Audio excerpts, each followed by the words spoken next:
राज्य शासनाच्या 15 मार्चच्या शिक्षकांच्या गणवेशाबाबतच्या परिपत्रकानुसार नवी मुंबईतही शिक्षकांचा गणवेश निश्चित करण्यासाठी ऑनलाईन लिंक पाठवून शिक्षकांच्या मतदानाचा कौल घेतला जाणार आहे।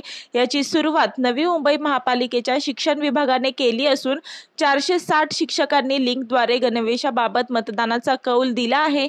शिक्षकांचा संबंध हा भावी पिढीशी येत असून त्यांच्या गणवेशाला विशेष महत्त्व देण्यात आले आहे। विद्यार्थ्यांना अध्यापनाचे काम करीत असताना शिक्षकांनी वेशभूषेबाबत जागरूक राहून आपली वेशभूषा ही आपल्या पदास अनुरूप असावी असे पत्रकात म्हटले असून विद्यार्थी हे अनुकरण प्रिय असल्याने शिक्षक व शिक्षकांना गणवेशाबाबत योग्य ती काळजी घेणे आवश्यक आहे।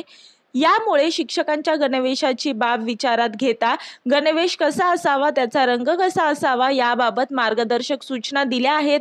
नवी मुंबई महापालिकेने आपल्या अखत्यारीत येणाऱ्या पालिकेच्या पूर्व प्राथमिक, प्राथमिक व माध्यमिक शिक्षकांचा गणवेश निश्चित केल्याप्रमाणे त्याच्या रंगनिश्चितीसाठी लिंकद्वारे मतदानाचा कौल घेतला जात आहे।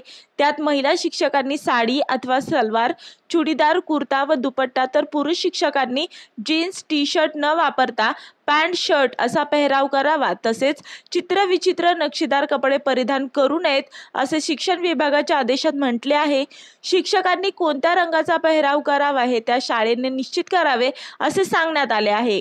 नवी मुंबई महापालिकेतील शिक्षण विभागाने महिला शिक्षकांसाठी साडी व कुर्ता तसेच पुरुष शिक्षकांच्या शर्टचा रंग निश्चित करण्यासाठी मतदान घेण्यासाठी संबंधित शिक्षकांना लिंक पाठवली आहे।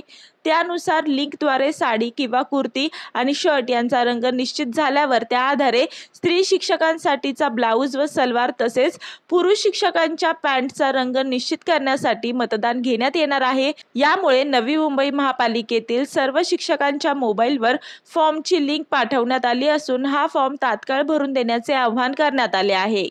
मी वर्षा काटेकर, योद्धा न्यूज, नवी मुंबई।